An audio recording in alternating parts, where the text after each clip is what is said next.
Человек думает, ну я отпустил, а у него в поле висит. И в поле человек ощущается женатым. Мы с ней начали смотреть, а у нее в поле ее бывший муж. Есть вообще еще более глубокие вещи, это контракты. Когда люди венчаются, или когда люди дают друг другу клятвы вместе навсегда, эта клятва, этот контракт может висеть в будущих жизнях, а если вы этот контракт, клятву заключили не со своей второй половинкой, то потом 5 жизней подряд у человека могут быть тупо проблемы с отношениями, не может ни в кого влюбляться, потому что старый контракт не отпустил. Одна женщина наложила проклятие, чтобы мы не могли встретиться и соединиться. И мы кучу жизней подряд ходили просто параллельными путями и не могли встретиться. Мужчины жадные, не заботятся, партнер не хочет серьезных долгосрочных отношений, я недостойна, я не готова, мой мужчина меня не выберет. Попадаются только слабые партнеры, которые слабее меня. Отношения — это не свобода. Мы этой программой блокируем и реализацию, и деньги, и отношения. Не могу отпустить бывших, да, разрываем контракты и так далее. И плюс есть техники, как восстановить связь со своей второй половинкой. Дорогие, привет! Привет всем! И у нас сегодня очень необычный будет эфир, который вообще, можно сказать, спонтанно получился, потому что мы вчера созванивались с Ирой, и вообще такой был практически личный у нас диалог, и начался он с вопроса, почему наша душа так жаждет отношений. Мне был очень интересен этот вопрос, но то, что мы потом узнали от высших, это, честно, повергло меня в шок. И я очень захотела с вами этим как можно быстрее поделиться. И я хочу для всех сейчас сказать, устраивайтесь прям поудобнее, независимо от того, вы смотрите в записи или вы с нами в онлайне. У нас будет очень сегодня практический эфир, мы будем очень много практиковать, поэтому будет здорово, если вы включитесь прям на полную, устроите себе поудобнее местечко и будете прям тотально с нами. Я думаю, что Иру уже все, кто здесь присутствует, знают. Это создатель системы потенциалов человека, это создатель огромнейшей системы по проработке подсознания, которая получает все эти знания, все эти практики уже много лет от высших. Мы сегодня об этом немного поговорим. Ира, привет! Да, всем привет. Алина меня уже, в принципе, представила очень хорошо. Сегодня мы будем говорить на интересную тему отношений с разных сторон. Для меня тоже были вчера интересные ответы, то есть мы прям созванивались с Алиной, настраивались на высших, и я проводила ченнелинг, и отвечали на интересные вопросы. Вот сегодня поделимся с вами, какие интересные вопросы. Сегодня эфир будет больше посвящен теме, как найти свою вторую половинку, да, зачем вообще нужны эти вторые половинки, как определенные структуры, как наше подсознание, как это все может останавливать и мешать найти вторую половинку и почему это происходит. Поэтому сейчас будем разбираться. Да, и то есть почему мы вообще решили провести именно на эту тему эфир, как я уже сказала, да, та информация, которую мы вчера получили от высших, меня, вообще просто повергла в шок, потому что мой вопрос именно был изначально, вот как я сказала, то есть правда ли это, да, что именно нашей душе, то есть наш дух, как хотите это называйте, здесь у каждого свои какие-то термины, понятия, не будем их миксовать. То есть правда ли это, что для нашего вот этого высшего сознания действительно так важно здесь быть в паре, или это бред, да, или это неправда? И если важно, то почему? И вот я задала этот первый вопрос, и с этого начался наш ченнелинг, и мы сейчас перескажем просто, чтобы повторно не подключаться, чтобы это было все более кратко и без пауз, потому что в ченнелинге Ира всегда слушает сначала, вы могли даже в наших видео видеть, что она слушает информацию от высших, затем ее передает сегодня, чтобы это было более-менее кратко. Мы уже вам саммари такое из вчерашнего эфира сделаем. Поэтому, Ира, давай я предлагаю прям начать. Мы можем прям наш вчерашний с тобой разговор пересказать. То есть можешь прям ответить на этот мой вопрос, почему душа, и правда ли это, да, что именно это порыв души, быть в паре, быть именно с каким-то конкретным человеком, со своей половинкой, и почему? Сейчас это все разберем. И я просто думаю, может быть, еще раз настроиться на высших, потому что у меня так всегда более лаконично идет поток информации. Конечно, дорогая. Немножечко нам, дорогие, вы тоже понимаете, да, мы немножечко будем в таком тогда потоке более плавном, не будет все очень быстро, но зато вы сейчас будете в прямом эфире наблюдать работу синего потенциала в действии. Супер, хорошо. Тогда я сейчас настроюсь, буквально секунду.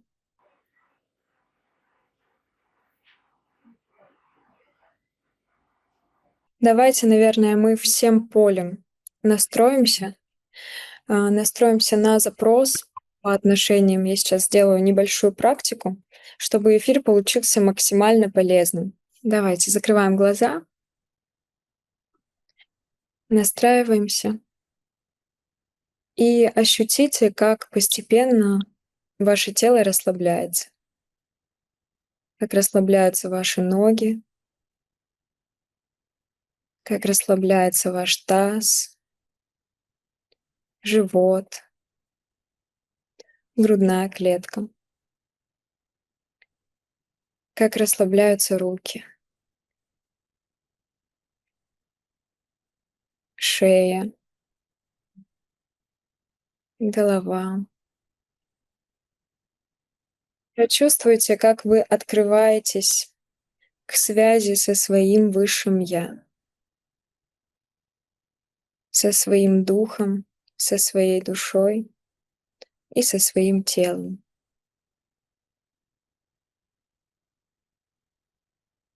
И максимально погружаетесь в состояние своего истинного «Я».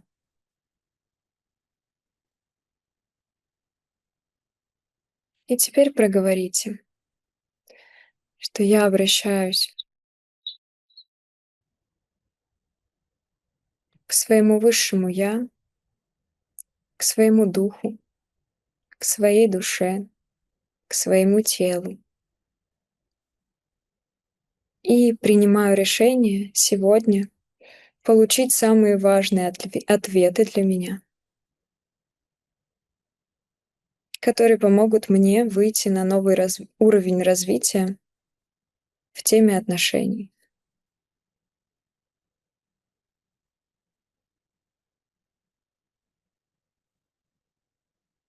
Да, я прям чувствую, как, как много здесь у кого есть прям блок в этой теме.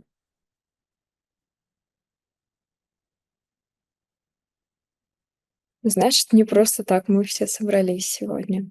Но это уже очень хорошо, что эти люди здесь, потому что, как Да. минимум, уже не настолько силен саботаж, да, чтобы этот эфир пропустить, чтобы не пойти, там, забыть и так далее, да, то есть уже все равно какой-то пласт снят, допуск есть. На самом деле у меня когда-то тоже были прям очень сильные блоки в плане отношений. Я вообще не понимала, зачем нужны эти отношения, эти мужчины, отстаньте от меня. Да, от мужчин только боль и проблемы. Вот была у меня такая настройка внутренняя. И в какой-то момент мне как раз высшие сказали, что мне нужно я хотела расти в реализации, они сказали, что мне нужно встретить своего человека, проработать все, чтобы его встретить, и с ним откроется новая ступень моей реализации. Вот, что он важный ключ для моей реализации. И так и произошло, действительно. Ну и как мы знаем, да, что чем сильнее обычно какой-то саботаж, чем сильнее блоки и так далее, это значит, что тем больше потенциал в целом в этой теме. И сняв все эти ограничения, это будет гораздо лучше, чем у многих, у кого этих ограничений изначально вообще нет. Поэтому это даже Да. может быть плюс. Хорошо, давай, я настроилась, можешь задать мне этот вопрос, и я сразу через поток отвечу. Почему наша душа, и правда ли это, так жаждет отношений? Именно со второй половинкой, именно со своим партнером. Не с другом, не с подругой. Да, мне говорят высшие, что человек изначально социальное существо, то есть он создан таким, и он приходит на эту землю, чтобы познавать себя и свою истинную природу через коммуникацию и взаимодействие с другими людьми. Но очень важно, чтобы эти люди были своими, потому что у каждого из нас есть свои люди-ключи. да, то есть свой близкий круг, средний круг, дальний круг. И когда мы именно объединяемся со своими людьми-ключами, у нас происходит выход на новые ступени развития. А если мы объединяемся не со своими людьми, наоборот, может разрушаться реализация, разрушаться предназначение, стопориться духовный путь и так далее. Ну хорошо, вот смотри, люди-ключи, мне здесь все понятно, но почему не может быть просто вот мой круг из моих людей, из моих подруг, из моих там знакомых, родных, почему обязательно нужен партнер, с которым я в отношениях, там, в браке или, ну, то есть именно в любовных отношениях? Почему я не могу развиваться и идти свой духовный путь со своими учителями, наставниками, друзьями и так далее? Зачем нужен именно он? Какого фига? Окей, окей. Сейчас. Мне говорят, что смотрите, если смотреть даже через потенциалы, да, у нас есть определенные таланты, определенные предрасположенности, определенное предназначение, с которым мы приходим в эту жизнь. И есть предназначение индивидуальное, а есть коллективное предназначение. Да? И есть такие грани себя и своей реализации, которые мы можем познать через других только взаимодействуя с другими. И есть, например, у человека сексуальный потенциал. И вот эти все грани сексуального развития, тантрического развития, выхода на новые вершины духовных уровней в сексуальном плане, можно познавать их только через взаимодействие со своей второй половинкой. Потому что если будут постоянно сменяться партнеры, не получится так глубоко зайти и изучить эту тему до самых верхов, потому что для этого нужен определенный уровень близости и коннекта. И то есть просто какая-то часть человека будет нереализованной.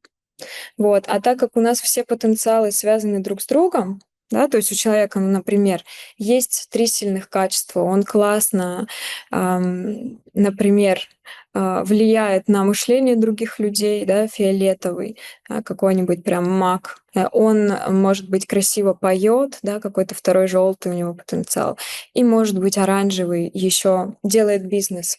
Но нам нужно развивать и другие, и второй, и третий наш ряд потенциалов, кто знает про потенциалы, потому что тогда наши силы будут выходить прямо на уровень гениальности. И вот я бы здесь хотела немножечко тоже пояснить. Я вчера Ире это сказала, что, боже мой, у меня шок. Я вот вам писала, да, что у меня сошлись все пазлы.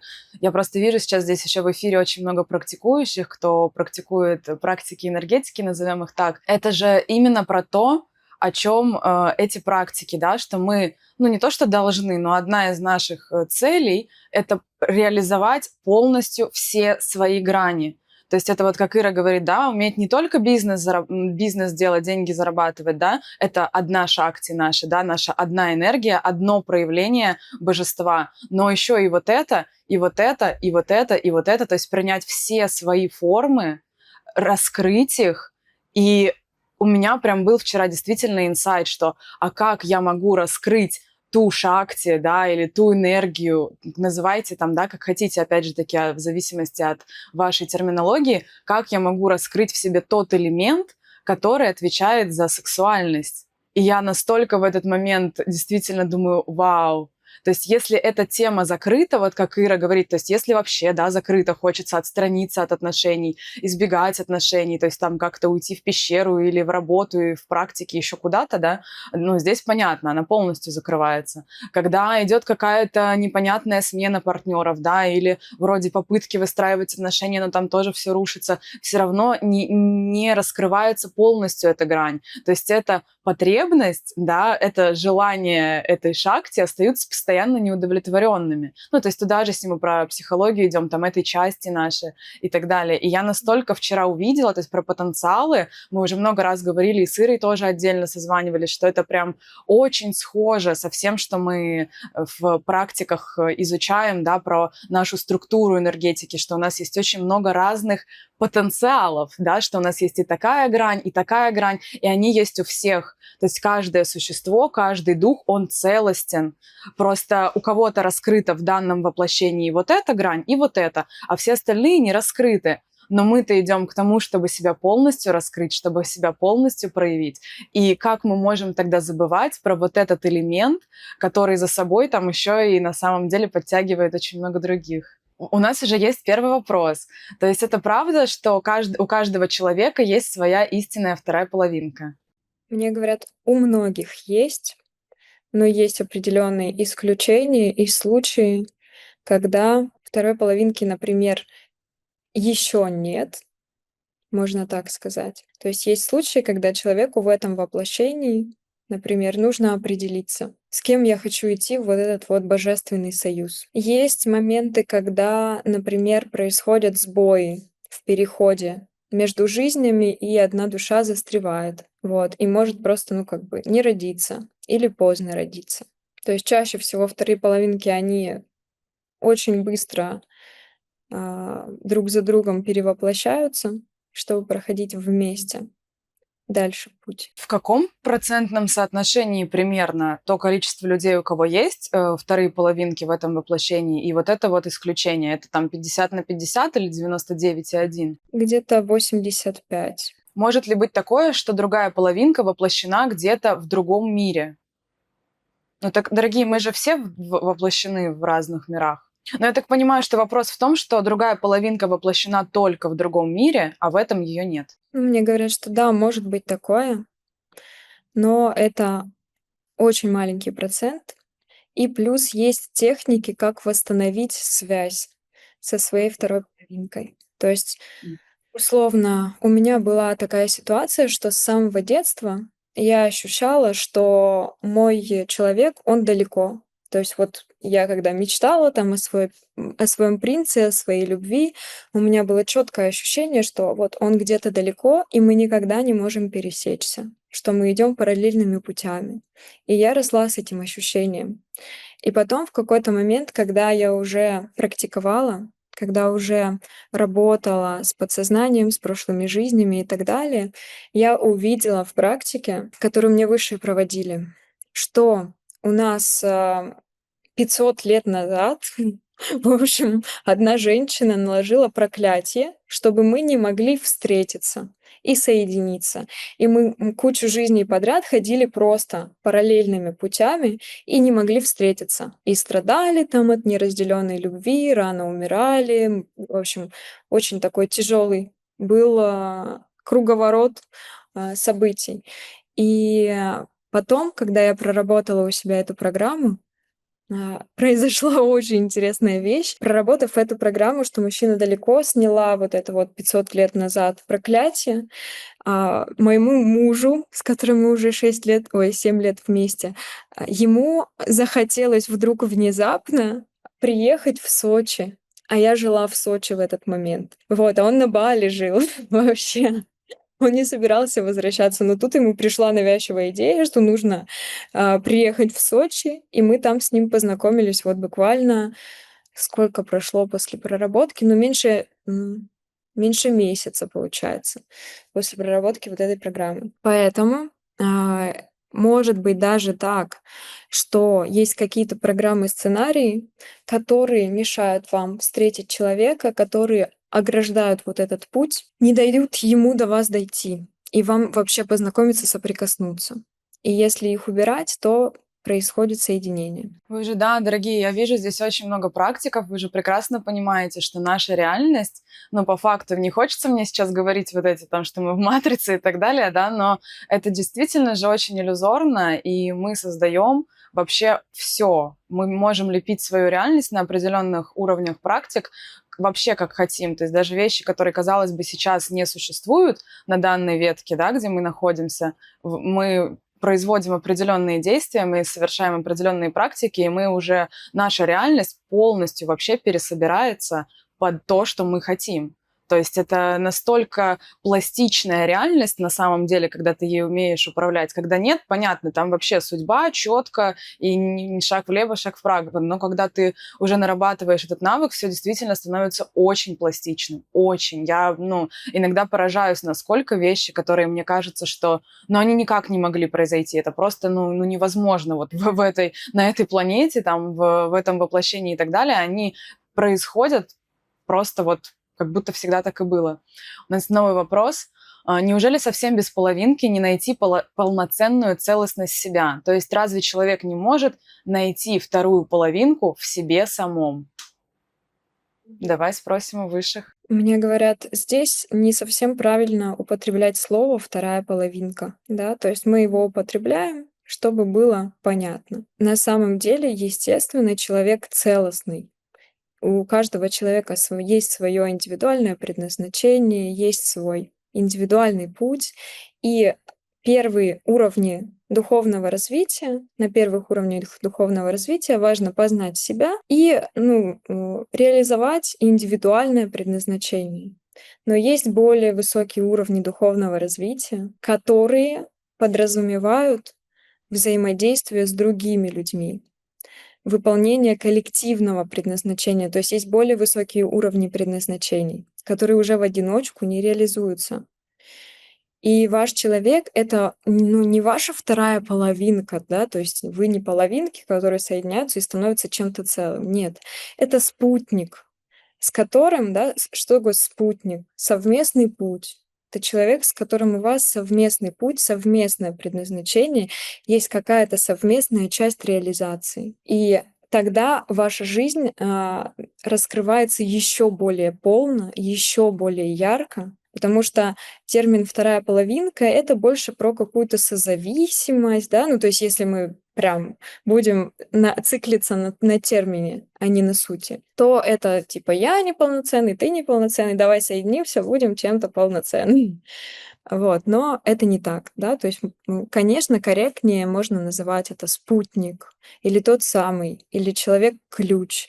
Эти обозначения, они более гармоничны. У меня, во-первых, мурашки прям были, когда ты про это говорила, что это вот спутник, это тот, с кем ты идешь в свой путь, это то, с кем у вас одно намерение, дорогие, один вектор, когда вы идете в одну сторону и помогаете друг другу на этом пути. И мне вот еще тоже пришла такая мысль в голову, что мы же тоже должны понимать, что на разном пути, на разных уровнях духовного развития в целом, как элемента, как частички сознания, мы будем говорить на разные темы.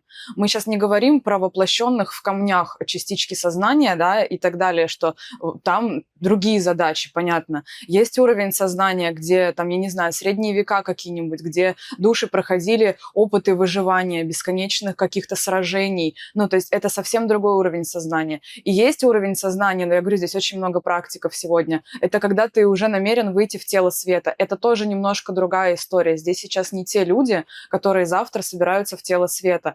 И вот смотря от того, на каком этапе мы находимся пути, да, то есть что мы сейчас коллективно проходим, коллективно на планете, коллективно здесь, кто у нас смотрит, приблизительно на эти темы мы и говорим. И то есть рассматривая наше поле сейчас, да, и в целом планетарные какие-то процессы, очень четко видно, что это именно вот так все, как сейчас Ира говорит. То есть мы не говорим про то, что было по уровню сознания далеко-далеко другое, да, там, возможно, тоже не так были нужны эти вторые половинки для именно прохождения пути, да, и то же самое, когда уже там какие-то другие идут процессы, возможно, там тоже что-то будет иначе, но на том этапе, на котором мы с вами сейчас находимся, это бесконечно важно, потому что это создается вот этот танец, когда ты идешь и помогаешь другому, и у вас один путь, как, вот Ира говорит, да, коллективный. И важно понимать, что единый путь — это не когда один удобный подстраивается, а другой командует и идет вперед. Нет, единый путь — это когда вы действительно встречаете человека, с кем у вас как будто идет какой-то синхронизм, синхронизируются пути, желания, намерения, и получаются интересные проекты, открываются интересные возможности, открываются какие-то новые уровни, перспективы и так далее. То есть, например, когда я встретила Васю, первая удивительная вещь, которую я заметила, что у нас с ним была одна и та же цель.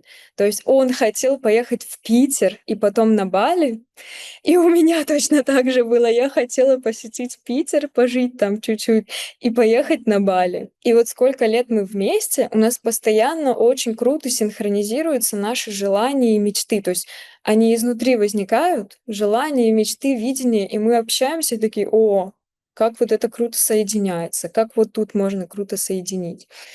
А, и точно так же еще один важный момент хотела сказать по этому поводу, что вот пишут, если 2 человека, муж, жена, работают в абсолютно разных сферах, значит, это не вторые половинки.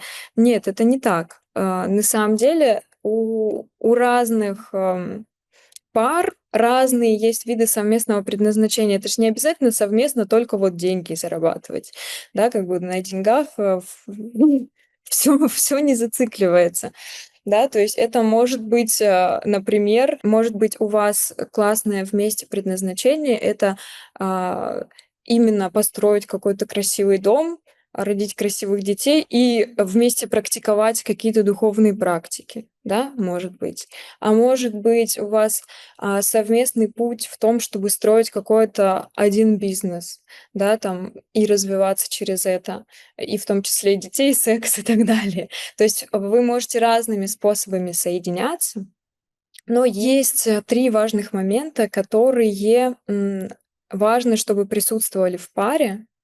По ним можно понять, у вас в паре любовь или что-то другое. У нас вот, да, там пошли вопросы, что как понять, что вижу перед собой своего партнера. У нас есть отдельный выпуск вообще на эту тему. Ребят, может быть, мы просто дадим ссылку, а сегодня уделим внимание нашей теме. Ну, либо ты можешь сейчас кратко назвать вот 3 пункта, да, которые ты хотела. В выпуске просто мы подробнейшим образом разобрали эту тему. У нас сегодня чуть-чуть другая. Выпуск уже выложен на Ютубе, поэтому я вам сразу же после эфира в канал закину ссылку. Не переживайте, все посмотрите, все увидите. Хорошо, дорогие? Я вот сразу же хочу поехать дальше в том аспекте, что вот мы поняли, да, сейчас, то есть насколько это важно, да, я просто сама вчера, говорю, была прям, в шоке, у меня были какие-то, видимо, лично для меня инсайты, надеюсь, у вас тоже. То есть для меня важность этой темы в очередной раз какой-то вот приобрела новый окрас.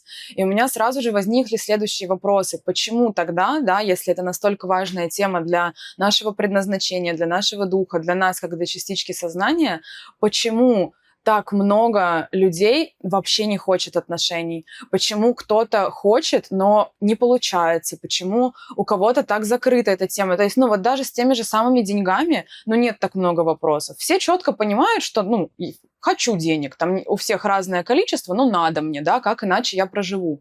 А в теме отношений очень много у кого чего.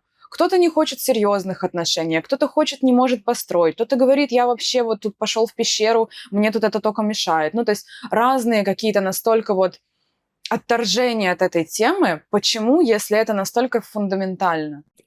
Ответ, очень краткий. Именно потому, что это настолько фундаментально. Потому что люди-ключи, объединяясь, могут, нести очень сильную созидающую силу для мира. Очень сильно его трансформировать, менять. И, естественно, системе это невыгодно. То есть невыгодно, чтобы объединялись свои.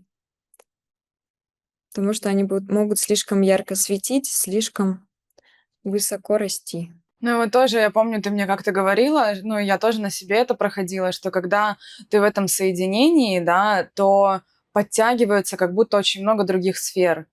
Потому что как будто бы твоя структура, она становится другой, вот действительно другой. И как-то я не буду вам говорить, что вот наладьте сферу отношений, и все, вы там золотые горы, и вообще ничего в жизни больше делать не надо.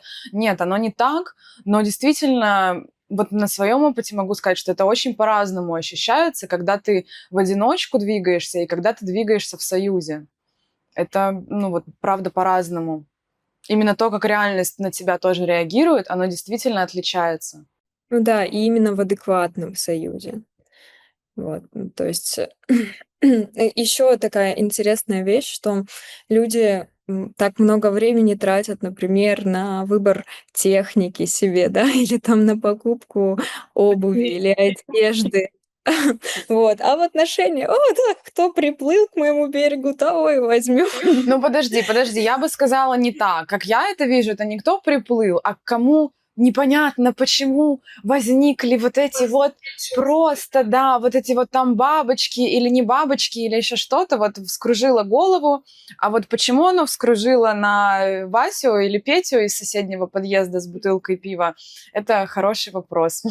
Да, здесь важно понимать такую штуку, что, у человека есть подсознание, да, условно, состоящее из определенных, сценариев и программ, которые влияют на то, как он вообще двигается по жизни, на то, в кого влюбится, на то, встретит он вторую половинку или не встретит, да, там, вырастет в деньгах или не вырастет. И они работают автоматически, то есть на уровне бессознательного. Они работают без, нашего желания. И если в подсознании человека записано, что, например, все мужики козлы, да, или все женщины меркантильные, то подсознательно у него будет запускаться вот эта химия влюблённости, да, или у него, или у неё только на козлов и на меркантильных, да. То есть такое подсознание такое: "О, я нашёл тебе козла, начнём влюбляться". Вот. И сначала, нужно разобраться в том, что у вас там записано на уровне духа про любовь, да, потому что там может быть записано: "Любовь- это боль". Там может быть записано: "Я недостойна счастливых отношений". Да, там может быть записано: "Сразу после близости мужчины пропадают", да. Или там: "Все от отношений одни проблемы, от любви одни проблемы". И когда вы начинаете хотеть любви, активируется эта программа и такая: "Окей, приведем тебя к токсичным отношениям, как ты и хотела, как у тебя там и записано".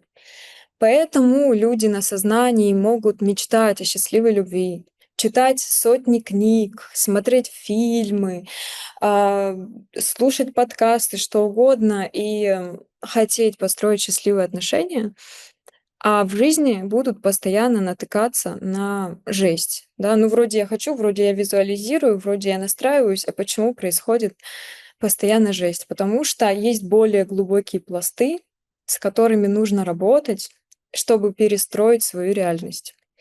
Вот, и с этими пластами как раз мы и работаем. И мы сегодня как раз будем практиковать, и через очень интересную практику, я вообще не ожидала, она мне очень понравилась.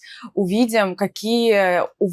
увидите, какие у вас активны программы, что вообще у вас там происходит в подсознании, потому что, ну, мне прям было интересно. Она такая неочевидная практика, и мне кажется, мы можем уже начинать. Хорошо. Ну что, тогда закрывайте глаза,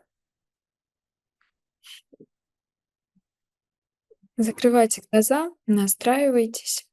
Все, кто смотрит в записи, тоже делайте здесь обязательно, не обязательно в прямом эфире присутствовать, практика для всех, кто смотрит записи, обязательно делайте. И сейчас настройтесь на вот ощущение, а, видение внутреннее, какого вы хотите человека встретить, да, кого вы ощущаете своим человеком. То есть можете его представить, физически, можете какие-то черты характера, да, вот что вы чувствуете, что каким вам видится этот человек. И представьте, что вы стоите в такой комнате,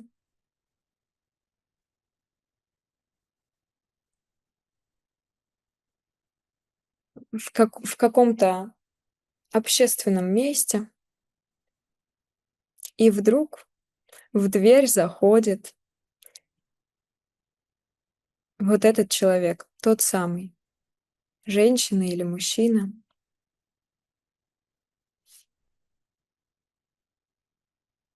И вы еще не знаете, познакомится он с вами или нет, будете ли вы вместе или нет. Просто вы чувствуете, что это, возможно, тот самый.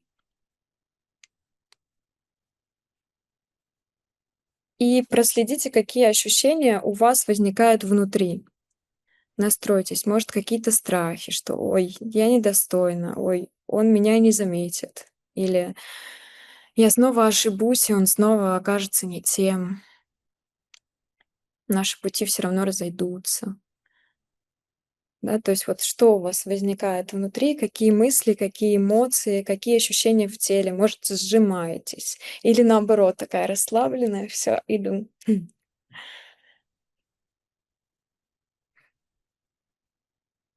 И напишите в чате, какие у вас ощущения возникают от этой встречи.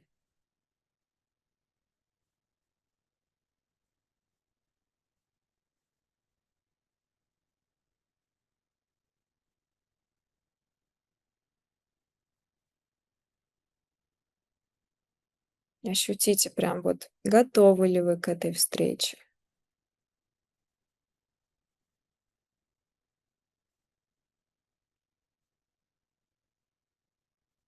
Получится ли у вас отношения и так далее.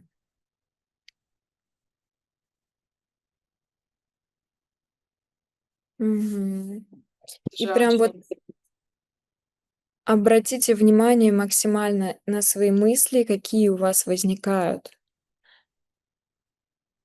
Да, то есть он меня не выберет, он меня не заметит, у него сейчас сложный период или у нее, она не хочет серьезных отношений.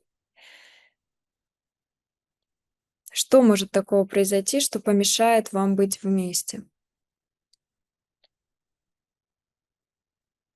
Прям можете задать этот вопрос, да, что я обращаюсь к своему духу и прошу прояви, что мне может помешать быть с моим человеком.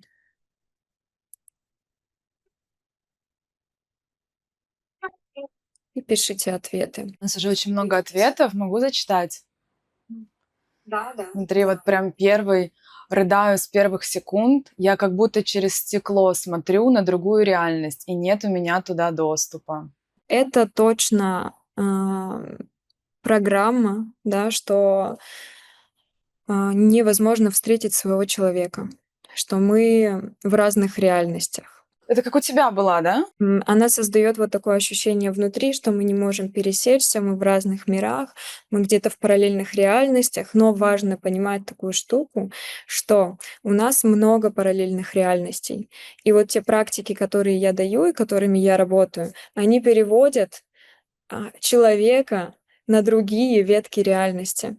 Да, в параллельные, можно сказать, миры, и поэтому так быстро все меняется, да. То есть у меня бывало такое, что отношения с человеком менялись буквально там за 24 часа. Я проработала у себя, и человек, например, ко мне очень там плохо относился и такой: "О, все классно, конфликт разрешен, давай дружить". Да, или там у нас какая-то проблема в бизнесе, мы прорабатываем, и просто случается какое-то чудо, и все разрешается, как будто этой проблемы и не было. То есть вот происходит вот этот переход на другую реальность, где все хорошо, где вы с человеком можете быть вместе, где вы можете встретиться и пересечься. Вот, поэтому на самом деле мы постоянно путешествуем по этим параллельным реальностям, даже не замечаем этого, по вот этим веткам вероятности переходим. Но можно переходить более управляемо. Вот. И еще создавать новые ветки вероятности можно. А, Хорошо. То есть это вот эта программа, я как раз еще не рассказывала, что я сейчас делаю 8 8 маленьких продуктов под, конкретные запросы людей, которые чаще всего встречаются, потому что я уже больше 7 лет работаю с людьми лично. Да, очень-очень много тем мы разбирали и по отношениям, и по деньгам, и по предназначению и так далее. И, я собрала вот 8 самых часто встречающих тем, которые мешают встретить свою вторую половинку, и сделала на эти темы 8 маленьких продуктов. И можно будет эти продукты отдельно приобретать. Вот, отдельно купить и конкретно ваш запрос решить. И вот как раз есть седьмая тема. Это вот, что я постоянно встречаю не тех, не могу встретить своего. С ним как будто разные пути. Да, с ним мы как будто вот в разных реальностях. Вот с этим там будем работать. Так, хорошо. Страх и Давай боль, следующий. что да, страх и боль, что он меня не выберет, что я ему не нужна такая. Ох, Да, да. Тоже расскажу историю. Была очень интересная история. Мы как-то с подругой сидели на пляже, когда еще давным-давно, уже, ну, наверное, лет 7,5 назад. А, и мы тогда прорабатывались, хотели встретить вот своего человека, все такое. А, и мы сидим, и я говорю: "Лен, как ты думаешь, что тебе еще мешает встретить своего человека?" Она говорит: "Да, у меня брекеты, я еще не готова, мне нужно еще вот, волосы чуть отрастить, брекеты снять, и я тогда вот, тогда смогу встретить". И я сижу, говорю: "Так, может, это программа? Давай попробуем проработать". И мы с ней прорабатываем вот эту программу, перестраиваем на то, что она достойна. И после этого она проходит, ой, ну, проходит 2 недели, около 2 недель, и она, в зале, в спортзале, она там тренером работала, знакомится со своим мужчиной.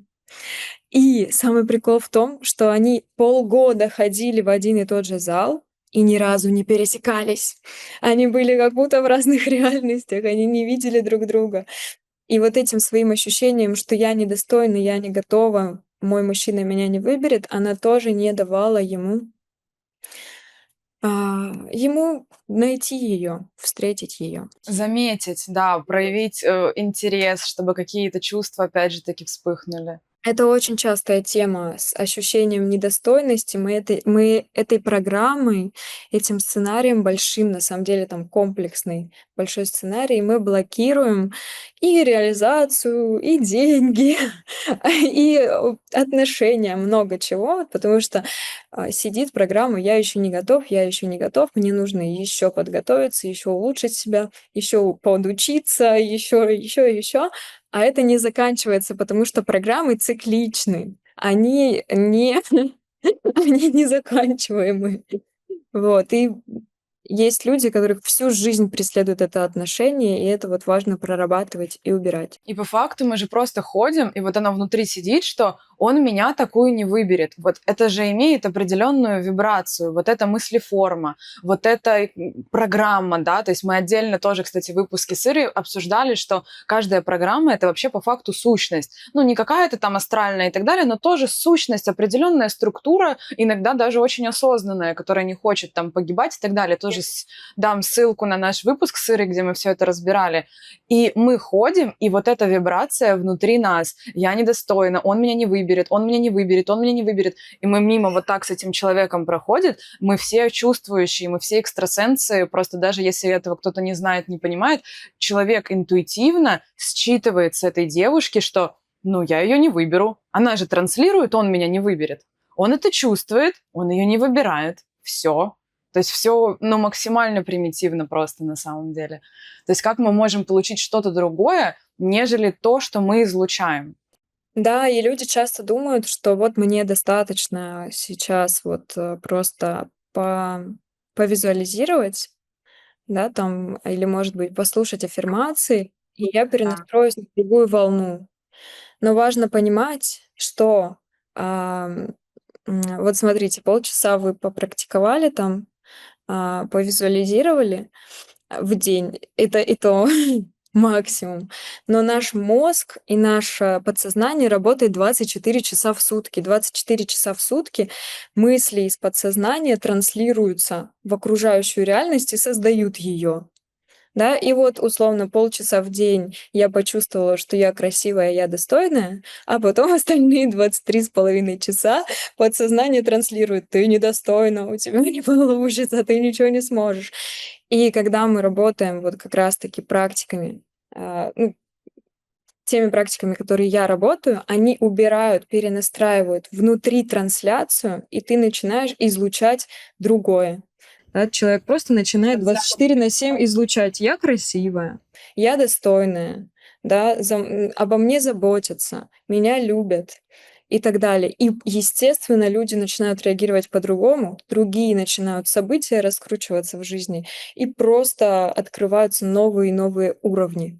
Мы никогда, дорогие, не будем готовы. Мы когда начинаем что-то новое, мы никогда не готовы. Как мы можем сказать, что мы, если когда мы можем полноценно сказать, что я готов, это тогда, когда у нас уже это есть и это произошло. Если у нас этого нет, мы априори не готовы, но это не значит, что мы не должны действовать. Если мы не начнем действовать, если мы не начнем в эту сторону смотреть, мы так и не будем никогда готовы. То есть вот эта готовность, она ни на кого не сваливается, просто вот здрасте, вот она готовность. Ну, то есть, да. Вот интересная программа еще, что зачем мне хлопоты лишние, мне и так хорошо. Вот, эта О, программа, она рождается из глубинного сценария, что любовь — это боль и проблемы. Да, то есть у человека сидит в подсознании программа, что любовь — это боль и проблемы, и естественно, когда он пытается строить отношения, эти отношения получаются проблемными, какой-то обузой, и вот лучше без этого быть. Вот у меня была именно такая программа. Я вот так вот у меня было к теме отношений, типа, зачем мне лишние проблемы в жизни, мне прекрасно самой и так далее. Но на самом деле я так счастлива, что я послушала высших и все таки проработала тему отношений у себя, потому что я 4 месяца с утра до вечера прорабатывала эту тему. И, потому что это просто невероятно. То есть это такой новый уровень раскрытия. И потом отношения начинают складываться не только со своей второй половинкой, но и улучшаются отношения со всем миром и со всеми людьми. ты посмотри пока, какие там тебе понравятся вопросы прокомментировать. Я вот очень хочу один прокомментировать. Когда Ира говорила про то, что можно будет проработать этот вопрос и сменить ветку реальности, я представила, что получится, и от этого есть некий ужас. Встретить своего человека как космос или черная дыра, объем, который, кажется, невозможно будет выдержать. И вот что я здесь вижу, это опять же таки та история, что эти отношения, они настолько классные и такие крутые, что я, такая маленькая, ничтожная, недостойная, их просто не выдержу. То есть это все та же самая программа, что я не готова, я недостойна. Как это я такое счастье выдержу? Это же такой объем. А почему ты, с чего ты взяла, что ты не такой объем? Ты не такой объем только до тех пор, пока ты позволяешь вот этой программе, я маленькая и недостойная, управлять тобой и вот этим твоим объемом. В смысле? Каждый из нас Махадев, каждый из нас Бог здесь. Мы все полноценные, мы все крутые, проявленные, только если не разрешаем вот этим нашим программам управлять нами. Камон, практики. Что происходит? Так, я все, я все. Какой тебе нравится какой-нибудь? Очень много мужчин нас пишет тоже, что недостойные.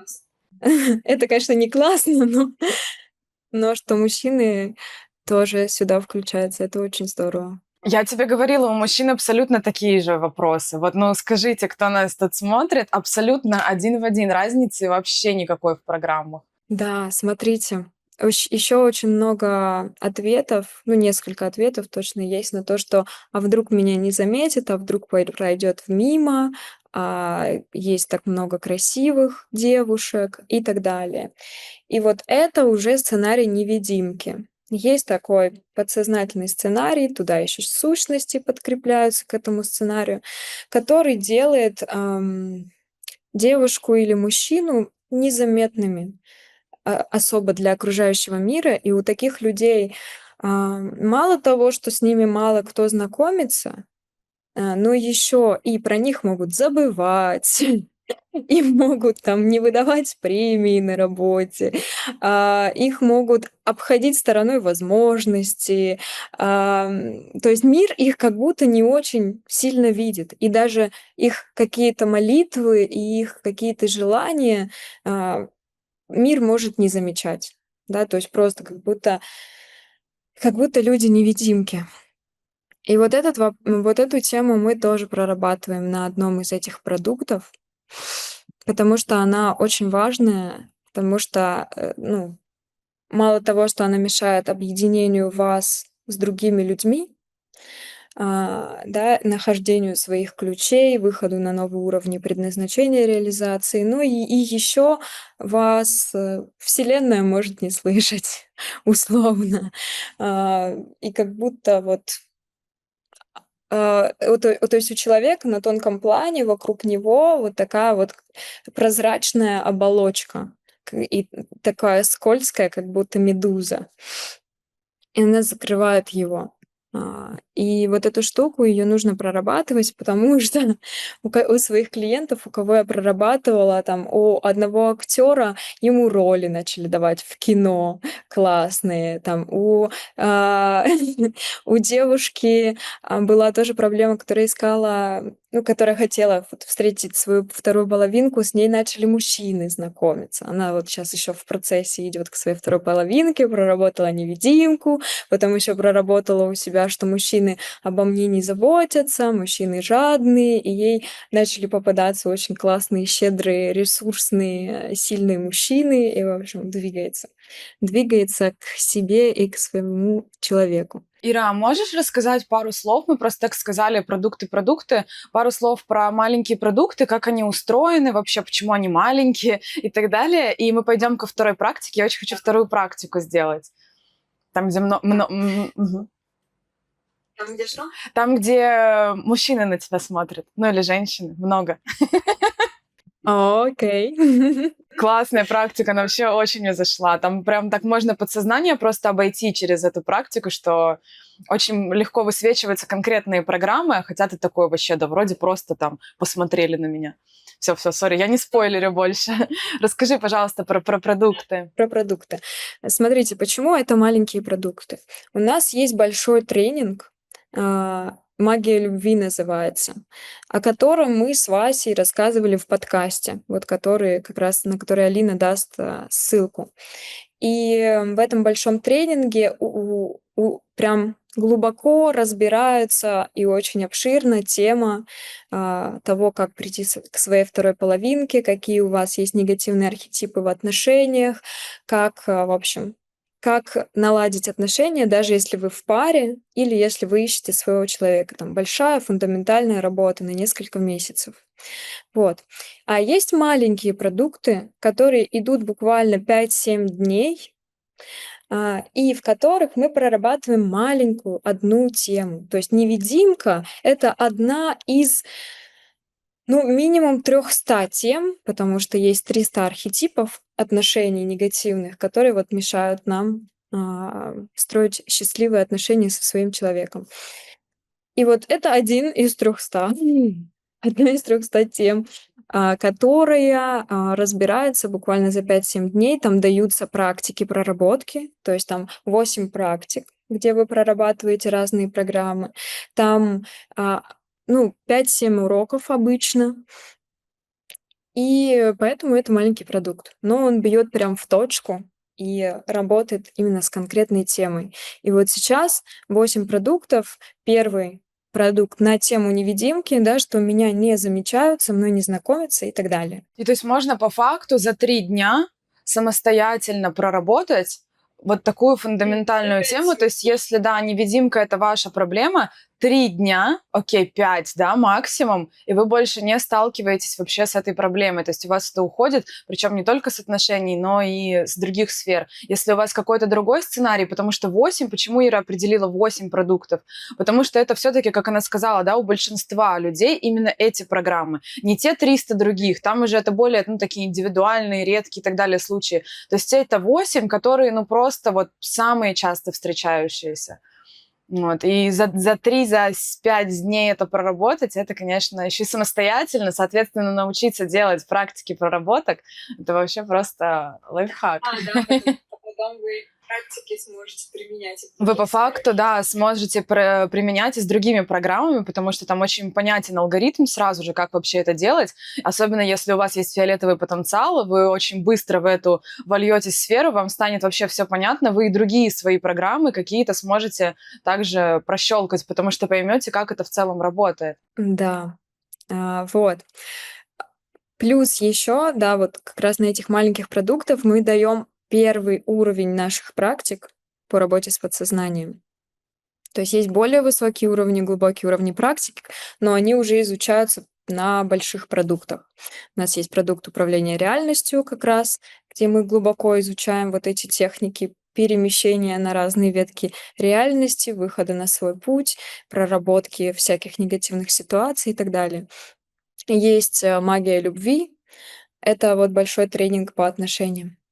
И маленькие продукты вот на такие темы, что невидимка для мужчин, не могу забыть бывшего и отпустить прошлое, да, потому что у нас в теме взаимодействия с бывшими партнерами у нас создаются с ними определенные энергетические связи, как негативные, так и позитивные. И из-за этих энергетических связей часто не получается отпустить человека и идти вперед. Или даже человек думает, ну я отпустил, а у него в поле висит. И в поле человек ощущается женатым, например. То есть вот у меня была клиентка, она говорит, почему со мной вот там не знакомиться, мне не получается построить отношения, только начинаю строить отношения, мужчина исчезает. Мы с ней начали смотреть, а у нее в поле ее бывший муж. И она ощущается как женатая, ну, как будто она замужем. Вот. И мы убрали эти привязки, и все, она пошла дальше в построение отношений, и все наладилось. И Ира, с востребованностью и так далее. Мгм. Ира, может висеть из прошлой жизни такой персонаж? Да, есть вообще еще более глубокие вещи — это контракты, да. Когда мы, говорим, да, ну, например, когда люди венчаются или когда люди дают друг другу клятвы вместе навсегда. У меня было такое. Потом эта клятва, этот контракт может висеть в будущих жизнях, а если вы этот контракт, клятву заключили не со своей второй половинкой, да, а просто там 18 лет по фану, вот, то потом 5 жизней подряд у человека могут быть тупо проблемы с отношениями, не может ни в кого влюбляться, потому что старый контракт не отпустил, не развязал. Поэтому да. Вот. И вот с контрактами и привязками мы работаем на вот этом продукте. Потом есть еще продукт, что мне попадаются только слабые партнеры, которые слабее меня. Вот, то есть, слабые женщины, слабые мужчины, и, либо я их тащу, спасаю, либо наши пути расходятся, потому что я вырастаю, а он так и остается. И это, кстати, сюда же, мне кажется, относится вся история, кто практикует, да, неважно какие практики, кто уровнем сознания уже более проявлен. Очень часто история, что «Ой, а где же тот партнер, который на том же уровне сознания, который хотя бы понимает вообще то, о чем я говорю? Вот они вроде и такой, и сякой, и все вроде классные, но мы ну, там, он не практик, например, а я чувствую, что я хочу быть практиком, или он не работает с подсознанием, то есть все что-то вот, ну, что-то не то, то есть он какой-то, ну, ниже, слабее, да, то есть он там может деньги зарабатывать, но он ничего в духовности не понимает. И я его, соответственно, сразу же такая, ну, блин, не самый ты умный у меня, конечно. Ну, то есть все равно идет вот это принижение какое-то, ощущение, что партнер слабее. Вот, и эта тема тоже прорабатывается, чтобы вы могли встретить синергичного вам партнера, да, с которым вы на одном уровне, который тоже растет, как и вы. Потому что очень много отношений строится на том, что встретились 2 человека, и они дальше не растут никак в развитии, не развиваются, и вот просто на одном уровне сидят вместе и всю жизнь вместе. Или встречаются 2 человека, один растет, другой сидит, и их, ну, планеты просто расходятся, как ни крути. Вот, и поэтому или еще бывает так, что один, начинает спасать, тянуть другого, а тот не хочет, и вот, и один не растет, потому что спасает, и второй не растет, потому что не хочет. Потом следующая тема, с которой работаем, это что пути расходятся и снова не тот. То есть вот снова не тот человек, снова не тот. Наши пути все равно расходятся, любовь живет 3 года, все заканчивается и так далее. Либо я ухожу, либо он уходит, вот это тоже история. Все рано или поздно закончится.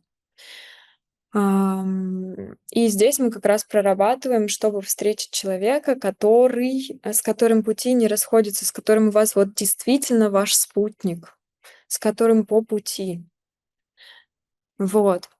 Следующая тема, это что, а, то есть эти продукты вообще я ориентировала на женщин, но они, понятно, могут быть актуальны и для мужчин. Вот, но если кто-то из мужчин захочет, мы под него сделаем, ну, конкретно мужскую версию этого тренинга. Ну, мы сделаем, да, я сделаю пост, и там напишу вообще, какие есть возможности, куда надо написать, если какие-то вопросы задать. И для мужчин, и для женщин. Мужчин мы тоже не оставим, не обделим, не переживайте. Следующая тема, с которой мы работаем, это что мужчины жадные, не заботятся и так далее. Точно так же это работает и у мужчин, да, потому что жадность — это ж не только деньги там или еще что-то. Жадность — это, в принципе, некорректный энергообмен, когда один в паре дает много, а другой в паре только берет, да, и практически ничего не возвращает взамен, да, то есть, и получается, у меня даже этот упал. Капюшон. Ладно уже. Буду без капюшона тогда.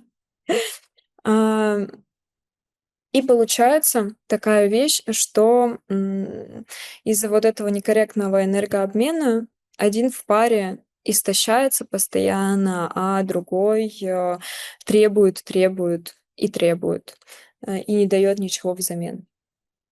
Вот.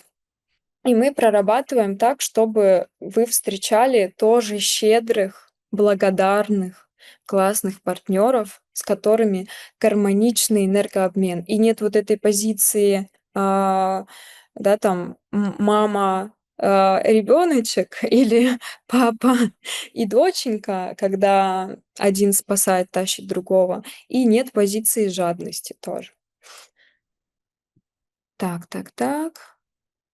И следующее, с чем мы работаем, это что как раз-таки любовь-боль. Я недостойна счастливых отношений, я еще не готова, влюбляюсь в токсичных мудаков. Я бы хотела вот эту тему раскрыть немножко, потому что она может прозвучать так, знаете, ну, что там абьюзеры, да, плохие. А на самом деле туда очень много входит таких понятий, как и холодные, отстраненные, не разговаривает, не поддерживает темы. Это прям отдельная тема. Да, что не делится чувствами, не слушает мои чувства, не идет в глубину. То есть здесь не обязательно там абьюзер, да, любовь — это боль, не обязательно, что он там меня бьет, режет и так далее. А какие-то тонкие моменты такие, что тоже не создается вот эта близость, постоянно какое-то идет отстранение. Да, влюбляюсь в холодных и недоступных — это вот тема, которую я не рассказала. То есть 2 продукта. Один продукт — влюбляюсь вот прям в токсичных абьюзеров,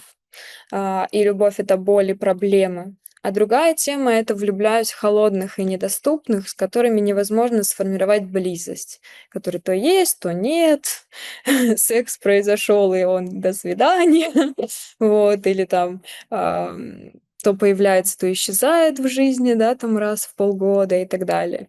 Вот, это 2 разных темы, которые нужно по-разному прорабатывать, но они оба про это, да. Ну и вот тоже все, чем у нас сейчас пестрит там Инстаграм и другие истории, да, что нарциссы наши любимые, да, и эти тревожные, точнее, не тревожные, а наоборот, тревожно избегающие, и это тоже касается как женщин, так и мужчин. Сколько женщин, если по другой нашей программе идти, не готовы к серьезным отношениям, не хотят, да, очень много у нас сейчас реализованных женщин, которые говорят, ну, мне это неинтересно, я не хочу семью, например, да, это вот тот мини-продукт, который про он или она не готовы к серьезным отношениям, или когда конкретно избегающие, или охладевают, все вроде было хорошо, у кого-то 3 года, у кого-то 3 месяца, а потом, ой, а вот все резко изменилось, уже нехорошо, надоело, неважно, то есть кто это, партнер, женщина или мужчина, ну как-то вот было классно, а сейчас, ну как-то искра угасла, чувства угасли, гормоны подспали, и как-то, ну, уже все, ну, может, расстанемся, что-то, ну, непонятно там. А это вот все в теме про холодных и недоступных партнеров, потому что если не формировать в паре правильную близость,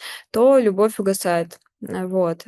И нужно, то есть есть определенные практики, есть определенные техники, как поддерживать и усиливать в любовь в паре так, чтобы она росла, чтобы с каждым годом все больше, да, страсти, заботы, любви, теплоты и так далее было. Раскрытие, опять же таки, граней, да, раскрытие, развитие.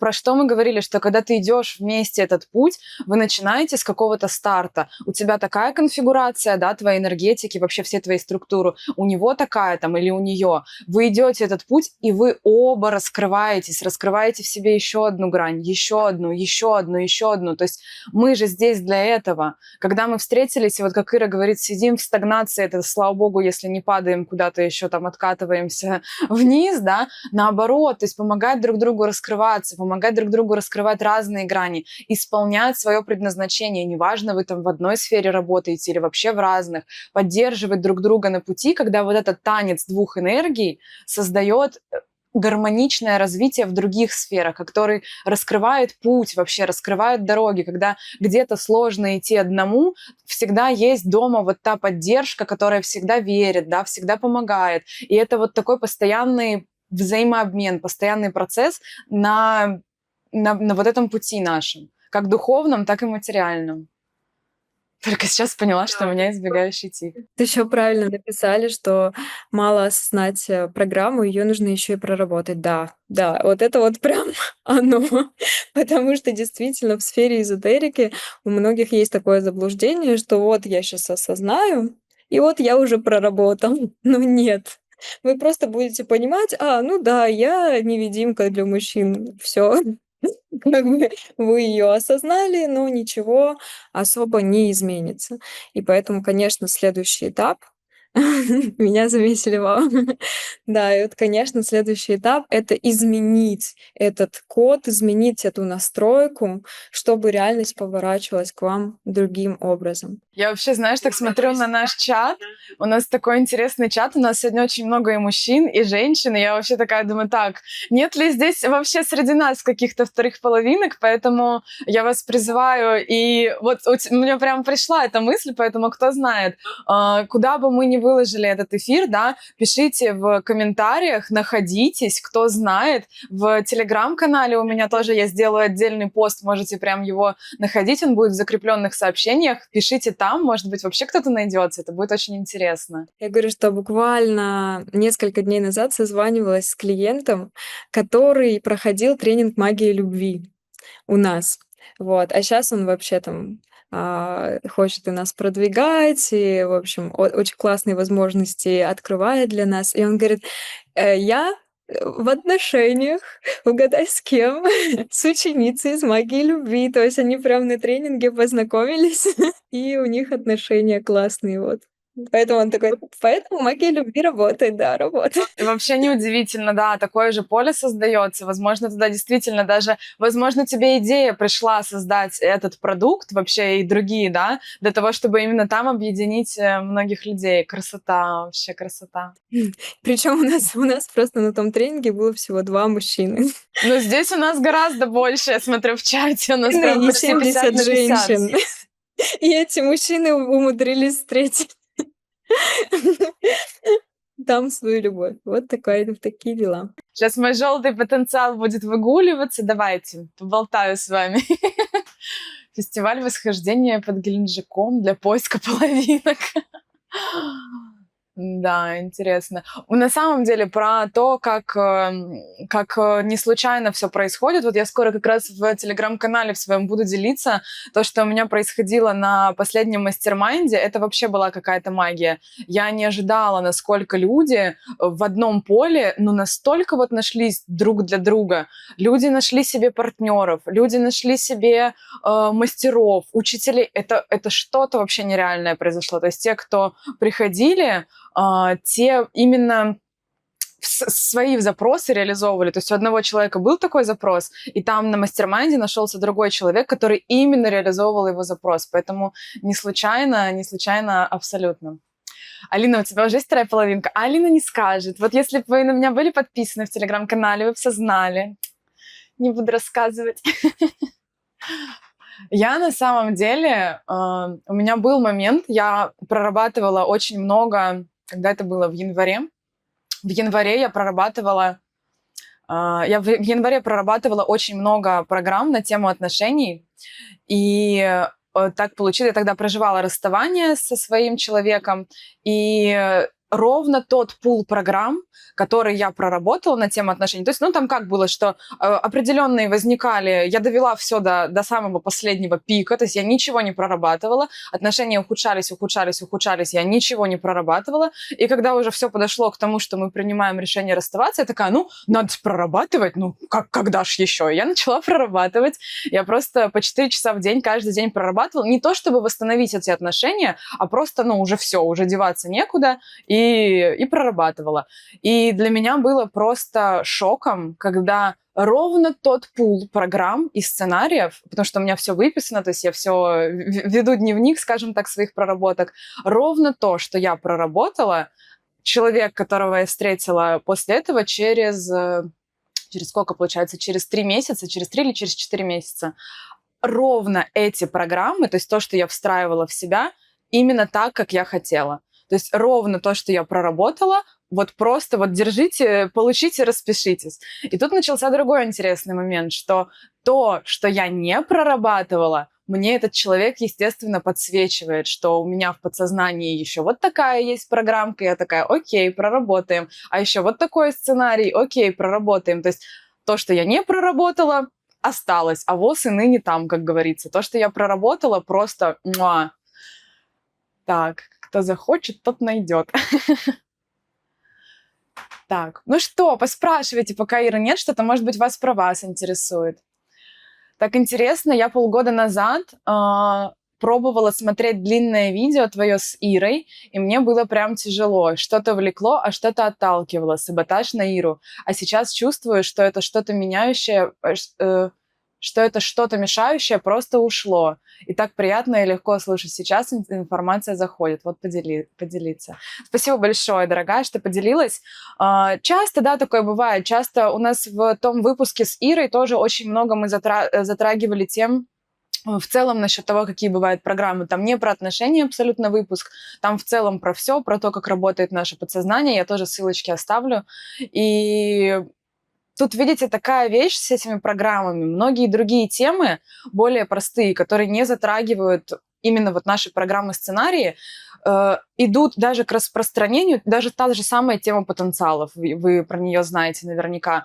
Наше подсознание, вообще наше поле впускает это гораздо лучше. Программы, как мы уже сказали, да, и вот сырые выпуски обсуждали это практически живые существа. Я не знаю, как блохи условно. Они никуда не хотят от нас уходить. Они у нас живут в нашей структуре. Они с нами всю жизнь. У них тут пригрето, накормлено и так далее. То есть они существуют. Это тоже, ну, определенное сознание, которое выполняет свою миссию. И они уходить никуда не хотят. И они тоже себе создают защиты, которые блокируют все то, что может их убрать. Соответственно, вы посмотрите это видео с Ирой, увидите у себя эти программы, такие, ой, блин, нафиг мне это надо, пойду убирать. Не хотят эти программки, чтобы вы это делали, поэтому всегда идет очень большой саботаж. Боже мой, вы не представляете, какой у меня постоянный саботаж к проработкам, в том числе, я же вот вам приводила пример, я дотянула свои там предыдущие отношения до последнего, потому что дикий идет саботаж к этому всему. Но тоже есть определенные практики, которые помогают прорабатывать именно саботаж к проработкам в том числе, и идешь по этому пути. Но это такая тема непростая. Ковыряться в себе не хочется. Хочется просто чилить, чтобы оно все свалилось на голову, и вот он мой любимый человек, и вот они мои миллионы, и вот они там, не знаю, мои лошади, дома, там, моря, океаны и так далее. Хочется вот так. А надо делать, надо работать. И вот на вот эту как раз-таки работу идет постоянный саботаж вот от этих вот персонажей, вот от этих вот программ, которые не хотят они никуда уходить. Они не хотят вам ни человека любимого, ни миллионы, ни лошадей, никого, ни океанов, ни морей. Их задача выжить. Они прикреплены к нам. Я просто, рассматривала некоторые, они по-разному все выглядят, но они такие, как бы, не самые приятные. Но это прям существа. Я именно через тебя, Алина, зашла в неошколу. Именно тебя благодарю, это сильно меняет мою жизнь. Благодарю, дорогие. Я очень рада, что я для большого количества людей открыла этот путь, открыла эти практики, открыла школу, потому что это помогает очень мне на моем пути, и я всегда то, что мне действительно нравится, я продвигаю, я не могу. Это часть моей миссии, часть моего предназначения. То, в чем я искренне вижу отклик, я не могу молчать. Я не могу молчать, я не могу не говорить. Это действительно очень круто, я хочу это продвигать. До канала Алины, ченнелеры и так далее для меня звучало из разряда «Призываем дух Ленина в питерской коммуналке». Прямо свежило меня, и расплавились блоки восприятия а-ля «Если нет учителя и традиции, иди, иди на...» Куда именно, придумайте сами. Дорогие, я вам так скажу, пока я не встретила именно Иру, для меня ченнелер — это было обзывательство, я вам клянусь. У меня просто, я даже писала раньше там в своем телеграм-канале, кто подписан очень давно, я прям, ну, то есть я высмеивала людей, вот этих вот ченнелеры, потому что я жила на Бали, и ченнелеры для меня это действительно было обзывательство, потому что те ченнелеры, которых я видела, это, ну, психическое расстройство на сущности и еще одна сущность рядом. И когда я встретила Иру, у меня тоже сначала было такое, ну, давай, ченнелер, расскажи, что ты там умеешь. А потом, когда я увидела, что Ира умеет, и, ну, и мы тоже, кстати, в нашем выпуске с Ирой делились, как она мне помогала, как она у меня из дома и сущность убирала, и мне Ира помогает настолько вообще в каждой моей проблеме. Мне просто повезло. Ира моя подруга по совместительству теперь. У меня есть свои бенефиты, и, ну, Ира не даст соврать, что когда у меня случаются какие-то тяжелые ситуации, Ира один из первых человек, кому я звоню в слезах там или еще как-то, и Ира всегда помогает мне так, как никто мне не может помочь, потому что, извините меня, у Иры связь с высшими. Ну, как бы тут очевидные преимущества. Поэтому к Ире у меня огромная благодарность и любовь. Я тоже тебя очень люблю. Благодарю вас всех. Вообще. Так, ну что, Практика, практика, практика. давайте сейчас закройте глаза. Закройте глаза и представьте, что вы сидите в кафе. Да, сидите, занимаетесь своими делами. И одновременно в это кафе входят 10 привлекательных мужчин или женщин одновременно и смотрят на вас. Может, хотят познакомиться с вами или еще что-то. И вот какие у вас первые ощущения от этого? Вы в кафе, заходит 10 привлекательных мужчин или женщин, и какая у вас на это реакция, если они все смотрят на вас? Провалиться под землю. Кто-то уже отвечает. Так, ну давайте еще минутку дам, чтобы все прочувствовали, и пишите ваши ответы в чате. Вы в кафе, входят неожиданно 10 мужчин и женщин, смотрят на вас. И как вы себя чувствуете? Пишет, мне очень нравится такой расклад. Мне тоже. Отлично. И вот прям прочувствуйте, что именно вы ощущаете. Стеснение, стыд, ощущение: «А вдруг со мной что-то не так? Почему они на меня смотрят?» Или ощущение: «Да, я красотка, конечно, на меня смотрят. Да, я классный мужчина, конечно, меня замечают привлекательные женщины». Прям прочувствуйте, вот какие мысли возникают. Типа, мысли возникают: «Что-то со мной не так? Чё они на меня так вылупились?» Да? Или мысль возникает, что: «Вау, классно! Да, конечно». Вот классно, смотри, пишут, что страшно, стесняюсь, страх, что они хотят мной воспользоваться, и что у них не истинное желание познакомиться. О, вот это как интересно, неистинное желание познакомиться. А, так, то есть вот смотрите, если возникает мысль, если возникает страх, то это с очень большой вероятностью сценарий невидимки, потому что Откуда-то идет вот этот вот страх мужчин или женщин, да, страх знакомства и такая подсознательная трансляция: "Не подходите ко мне, не замечайте меня, вы можете мне навредить", да. И, то есть и на страх я даже проводила когда-то такую практику.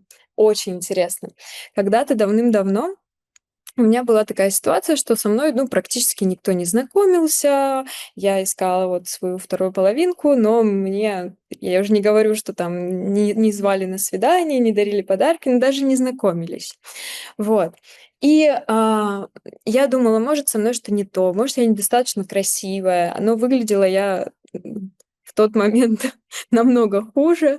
Вот, у меня были проблемы там с лицом, с прыщами, с полнота и так далее. И я думала, может, надо вот что то изменить, потом начну знакомиться. Но в какой-то момент я взяла и проработала у себя вот этот сценарий невидимки, и еще проработала программу, что я некрасивая.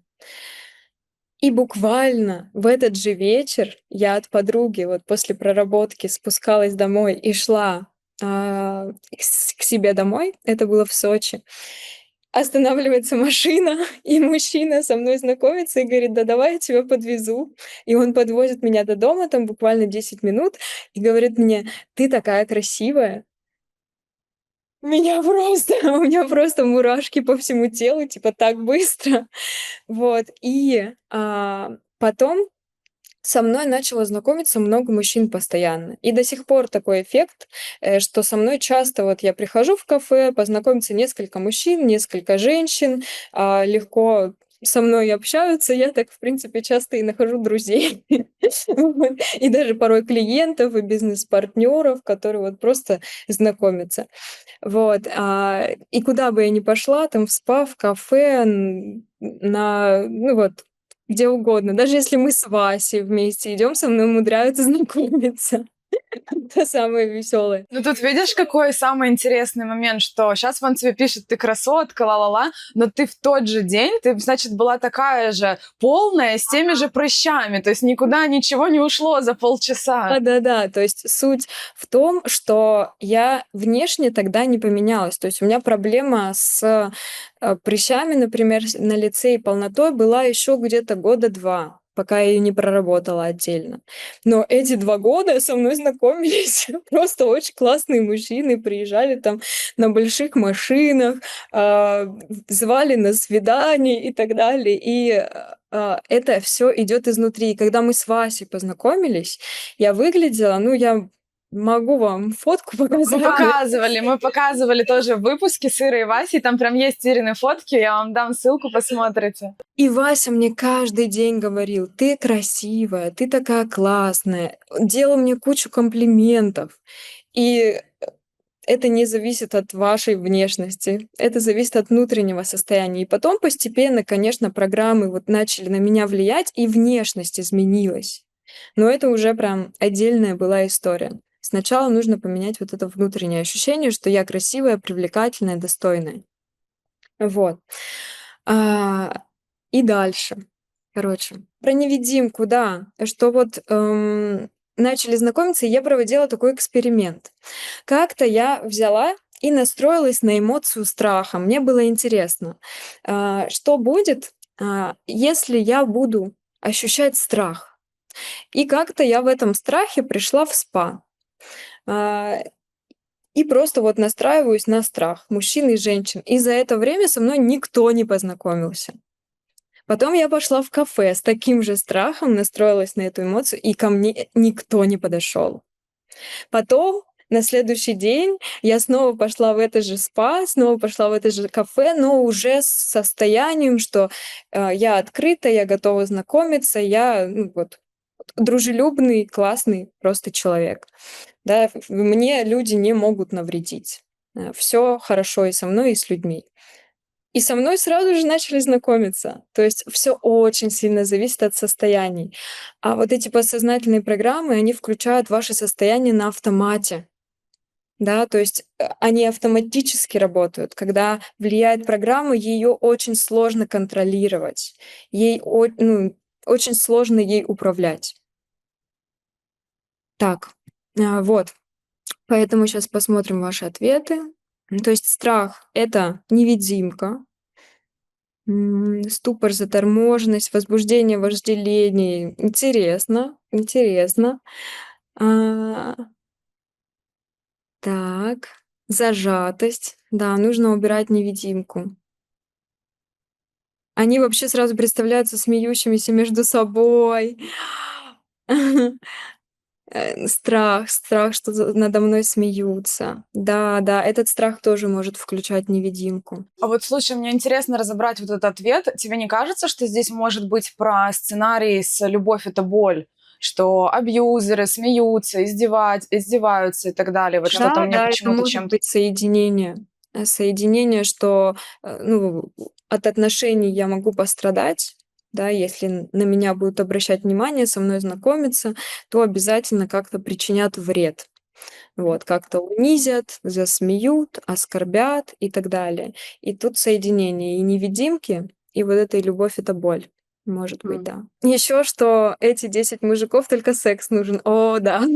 Вот это вот, кстати, программы, связанные с тем, что со мной не хотят серьезных долгосрочных отношений. Это вот, которые в отдельном продукте мы разбираем, что партнер не хочет серьезных долгосрочных отношений, что близости невозможно построить, что, ну, им от меня нужно только что-то на поверхностном уровне, а что-то долгосрочное, глубокое, близкое не нужно. Вот, поэтому там еще может быть запрет на близость, там может быть запрет на долгосрочные отношения, на глубокие отношения с мужчиной и так далее. И вот тут, знаете, когда Ира отходила, как раз-таки я с вами делилась, да, что ровно то, что я прорабатывала в предыдущих своих отношениях, ровно то поменялось. И вот эта история была одна из таких, что я прорабатывала сценарий или программу, не знаю, как это даже назвать, что со мной не хотят серьезных отношений. Блин, дорогие, если честно, я в какой-то момент была такая, думаю, блин, зачем я проработала? Потому что просто каждый мужчина, который мне встречался, мне просто чуть ли там не с первых свиданий говорили: так, все, выходи за меня замуж, а можно я точно хочу с тобой, я не хочу с тобой просто на свидание ходить, я хочу для тебя все, я такая думаю, блин, а что, зачем? То есть вот действительно эта история, что... А? Я говорю, идеально проработала. Реально, да, то есть это для меня настолько тоже было ярко, что вот я прорабатывала этот сценарий, да, что со мной не хотят серьезных отношений, непонятно, какое видят будущее, да, что-то вот такое. Замужество было неинтересно человеку, да, с которым я была. То есть я это проработала ровно. Вот я говорю, даже просто люди, которые со мной знакомятся, они показывали свои намерения, что они хотят именно, они не хотят просто вот там повстречаться и расстаться, они хотят долгосрочно семью строить, им важен брак, то есть и так далее. То есть прям на первых же встречах проявляли, как сказать, изъявляли намерение, да, что я не хочу, вот мне не интересно там вот это как-то что-то, я вот хочу себе девушку для долгосрочных отношений, ты вообще мне очень нравишься, я с тобой готов идти там дальше и так далее. Окей. Классно. У меня недавно я работала с одной клиенткой, и, была интересная история. У нее проблема, что как только у нее происходит близость с мужчиной, да, секс там или что-то около этого, вот, он сразу же исчезает. Ну, то просто там, другие дела, какие-то задачи, и просто вот испаряется из ее жизни. И мы прорабатывали, и у нее вышла программа еще глубже, что отношения — это не свобода. То есть на самом деле она подсознательно их сливала, потому что она боялась, что в долгосрочных отношениях нет свободы. Вот, потому что у нее очень в семье были такие отношения со стороны отца тиранистические, да, то есть он все держал в ежовых рукавицах и не давал никому свободы. Вот. И поэтому вот она подсознательно избегает отношений таким образом, чтобы вот быть свободной. И мы эту тему прорабатывали, что в отношениях тоже свобода, тоже очень классно, тоже можно полноценно реализовываться, развиваться, раскрываться и ощущать себя свободным. И при этом любить и быть верным своему человеку. Поэтому вот такие дела. Так, давай мы, наверное, расскажем еще пару эмоций. Ты мне говорила, что вот мы разобрали страх, да? Агрессия. Помнишь, я тебя спрашивала? У нас здесь нет такого комментария, но мне вот было интересно. Если включается, вот на тебя смотрит это много мужчин или много женщин, да, потенциальных партнеров, и человек, например, испытывает там дикую агрессию, что там отойдите от меня, не надо. О чем вот это может говорить? О каком сценарии, о какой программе? Если агрессия, злость, то, скорее всего, есть сценарий, что любовь — это боль. То есть, скорее всего, очень много раз нарушали его границы, делали ему больно, вредили, что у него сейчас вот типа просто агрессия возникает, злость, да, знаешь, злость на мужчин, злость на женщин, какая-то обида. И ты мне еще говорила, что, возможно, про слабаков и вампиров тоже возможен сценарий, да, что какая-то обида на то, что они слабые. Да-да-да, тоже, очень часто, если человек долго кого-то спасает, тащит, вытаскивает, и когда очень долго нет энергообмена, естественно, у него может возникать вот эта вот злость на противоположный пол, потому что, ну, меня постоянно используют и бросают, да, меня постоянно выпивают, и вампирят, и я остаюсь ни с чем. И лучше я буду ни с кем, лучше я буду один, чем меня вот это вот будут вампирить и высасывать постоянно. Поэтому да, это тоже. Дорогие, есть ли у вас какие-то вопросы сейчас еще по нашей теме, по нашему эфиру? Дорогая, ты как? Как настрой у тебя сейчас на что? Я думаю, что можно поотвечать на вопросы, вот, и, в принципе, постепенно заканчивать. Я Да. могу сказать, то есть, подробнее про продукты, например, вот эти маленькие. Ну, в принципе, я вкратце рассказывала уже. Я бы хотела еще рассказать, пока вот ребята будут писать свои вопросы касаемо этой темы, что ты же еще запускаешь именно группу, да, по проработке именно этих вопросов, то есть про разные варианты. У нас есть вариант приобрести именно мини-продукты, да, и прорабатываться самостоятельно, а есть также вариант зайти именно в группу, где в группе, в коллективном поле, да, которое тоже, как мы знаем, очень дает интересные результаты, вместе с Ирой лично прорабатывать именно вот этот пул программ. В общем, расскажи. Расскажите про группу, да, пожалуйста, вот уже пишут. Угу. Мурашки, мурашки. Ой, да, группа — это вообще бомба, конечно. Да, я сейчас хочу запустить группу на 2 месяца. Будут занятия в группе раз в неделю. И как раз мы будем прорабатывать в течение 2 месяцев вот эти 8 тем. То есть занятие раз в неделю 2 часа будет идти, где я с вами конкретно буду делать практики, проработки этих тем, вот которые я перечисляла. Про любовь, боль, невидимку, что нет энергообмена в паре, жадные партнеры, что слабые партнеры вампиры, что сначала добиваются, потом остывают, да, в холодных и недоступных влюбляюсь, что не хотят серьезных отношений и встречаю не тех, и не могу отпустить бывших, да, разрываем контракты и так далее. Вот эти все темы мы будем прорабатывать в течение 2 месяцев в группе. Группа не более 10 человек будет. Такое маленькое у нас будет комьюнити, поэтому очень такая полуиндивидуальная даже будет работа. И плюс в течение недели еще будут даваться дополнительные уроки, дополнительные практики по проработкам, которые вы будете выполнять. То есть неделю выполняете, потом мы встречаемся, делаем а, более глубокие проработки, и я отвечаю на вопросы. И вот такое ведение 2 месяца. Это на самом деле очень крутая вещь, потому что я а, очень редко делаю группы, наверное, может, раз в год или раз в 2 года. Последний раз была 2 года назад группа. В основном я работаю с людьми индивидуально. Вот. Или у нас есть тренинги, но в тренингах я не присутствую. Там есть мастера, там есть мои знания, там есть практики, и там вот мастера нашей школы доводят вас к результату. А здесь будет именно со мной работа. Да, я только вот хотела сказать, что это вообще уникальная возможность повзаимодействовать с Ирой лично, потому что я, в смысле, никакого года, не раз в год ты запускаешь, потому что, ну, я тебя как минимум год знаю, никаких групп не было. Коучинг. Но я последний раз, когда мы в Майами жили, И вот так это когда было? 3 года назад? Поэтому, да, это...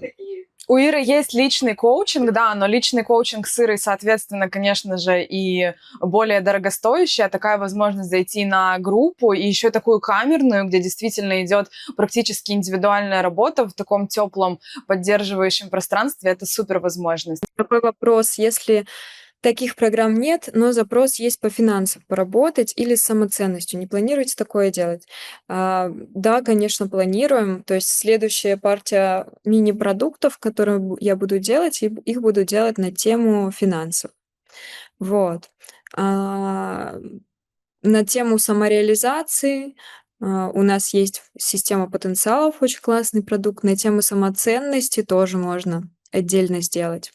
Ну, а так сейчас только индивидуальная работа на эту тему есть. То есть понятно, что в Ну, индивидуальном коучинге я работаю уже конкретно под индивидуальный запрос человека, только с ним. и также в управлении реальностью, ты меня поправь, да, но мне кажется, в управлении реальности снимается просто огромнейший пласт, который тормозит в финансах и в реализации, поэтому управление реальностью это в целом база, и там гораздо все становится понятнее вообще. Тренинг управления реальностью, он, в принципе, а, обучает универсальным практикам, через которые можно прорабатывать здоровье, отношения, деньги и просто практически все темы. Ну, то есть я все темы в своей жизни прорабатываю через эти практики. Там 3 основных практики. Есть еще более высокого уровня практики, но их я применяю намного реже. То есть практически, ну, не знаю, 70% жизненных вопросов я решаю через вот эти техники, но им нужно научиться. То есть там не просто прочитал, это нужно практиковать, нарабатывать опыт, опыт, опыт, и получается, начинает получаться все лучше, лучше и лучше. И прям потом вот так вот по щелчку пальцев можно менять реальность свою. Так. Да, но сейчас не планируют вроде бы запускать новый поток управления реальностью. Давайте так, мы дадим контакт нашей техподдержки. Дорогие, я сдам все ссылки, не переживайте, по-любому все вам дадут. Насколько я знаю, что управление реальностью можно заходить в любой момент. Мы уточним, да, и все сделаем. Подписывайтесь на телеграм-канал мой. У меня там всегда для моих особые условия, в том числе на внеплановые заходы на различные тренинги. Мы пропустили один вопрос. Подскажи, пожалуйста, в каком продукте проработка того, что человек якобы в другой реальности недоступной? Это какая практика? Это седьмой продукт. Это что снова не тот, вечно не сходимся, наши пути расходятся, все разрушится. То есть это программы, которые вот мешают переместиться в ту реальность, где свой человек. Мгм. Отлично. Ну, так. Да. Супер, супер. Ну, про управление реальностью, конечно, лучше уточните у техподдержки, но вроде бы было так, что можно в любой момент заходить. Мы, по крайней мере, так выстраивали систему этого тренинга. Уже пишут, что хотят в группу, так. Сейчас мы с эфира, с этого все места закроем и никуда эфир не выложим. Нужно идти, благодарю, тоже благодарю, вообще всех благодарю. Там есть еще один вопрос, он грустный, ответишь на него, но он, мне кажется, важный, он тоже высвечивает сценарий определенный. Почему партнеры умирают? У меня было 2 возлюбленные, одна из них утонула, другая была полная невзаимность и холод с ее стороны. Ну, ты же сам уже отвечаешь себе в этом вопросе. Прошло 5 лет, но до сих пор боль осталась, и снится постоянно она. Говорит одно и то же. Так было надо. В общем, почему умирают партнеры? Ну вот, если есть у кого-то такие вопросы. Почему уходят из жизни вторые половинки? Мне говорят, что она не была, а, Не была второй половинкой. Я, походу, научилась считывать уже ответы высших. Уже не первый раз, да, не первый раз ловлю информацию вообще, когда сыры вместе, прям, я не слышу голоса, как она, но я вот как-то своим фиолетовым на интуиции какой-то просто знаю ответ. На самом деле, я много раз замечала, что, в личной работе со мной у людей начинают раскрываться способности их. У всех разные способности, но начинают прям вот усиливаться. И потом люди классные видят программы, и ченнелить кто-то начинает, и ясночувствование открывать. Ну, в общем, у всех по-разному. Подтверждаю. А у меня с тобой, Алина, очень классно открывается мой голосовой поток. Потому что я очень интровертный человек и очень не люблю много разговаривать. Да, это вообще прикол. Каждый раз, когда мы с Ирой созваниваемся, у нас просто звонок на 3 минимум часа. Я всегда Ире говорю: Ира, ты уверена, что у тебя нет желтого потенциала? Я не уверена. Да, вот как раз видите, в этом и есть соединение ключей, соединение своих людей, потому что, соединяясь с ними, у нас открываются какие-то, хоп, дополнительные суперсилы, дополнительные, в общем, таланты. Таланты, возможности, да. Так, в общем, первым мы ответили, что она не была твоей второй половинкой. Так что все, keep calm. Вообще, в целом, почему такое бывает? Или такого не бывает, что уходят из жизни? Это же про какой-то сценарий, я имею в виду, тоже, или нет? Что да, бывает. Бывает, ряд определенных сценариев, которые могут тянуться и по прошлым жизням, которые могут сидеть очень глубоко, которые влияют на то, что человек рано уходит из жизни. То есть могут быть разные причины. Может быть, он закончил свою миссию и переходит. Вот. Или, именно произошел прям сбой, очень сильный.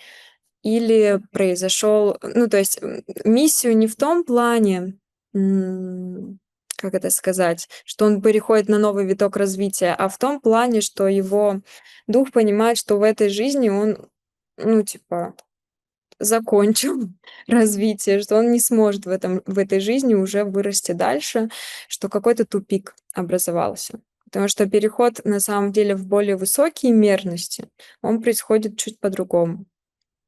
Он происходит не через смерть.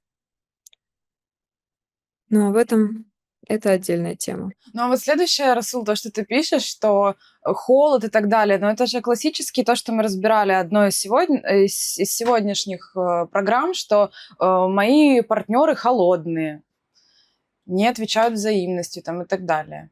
Мгм.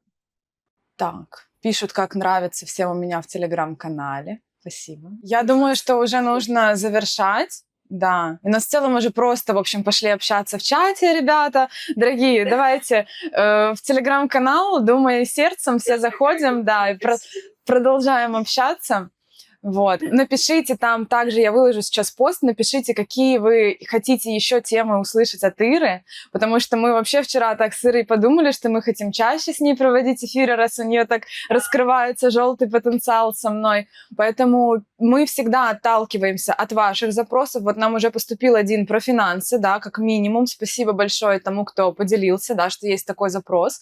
Поэтому, возможно, рассмотрим эту тему тоже, да, если вам интересно, на следующие эфиры. Но вы пишите, проявляйтесь у меня в Телеграм-канале тоже, пишите, что вам интересно, пишите свои запросы, какие-то проблемы, ситуации. Все сгружайте, и мы будем как-то от этого отталкиваться и выстраивать наше взаимодействие с вами через такие эфиры. Вот. Класс. Дорогая, я благодарю тебя, Ирочка. Спасибо большое, что ты нам и практики провела сегодня, и ченнелинг, и столько много интересной информации рассказала. Практически всех вообще разобрали, кто проявлялся. Благодарю тебя. Спасибо тебе огромное за твое время и внимание. Да, я тоже благодарю. Очень-очень здорово было. Всех вас благодарю. Получилось действительно очень так душевно.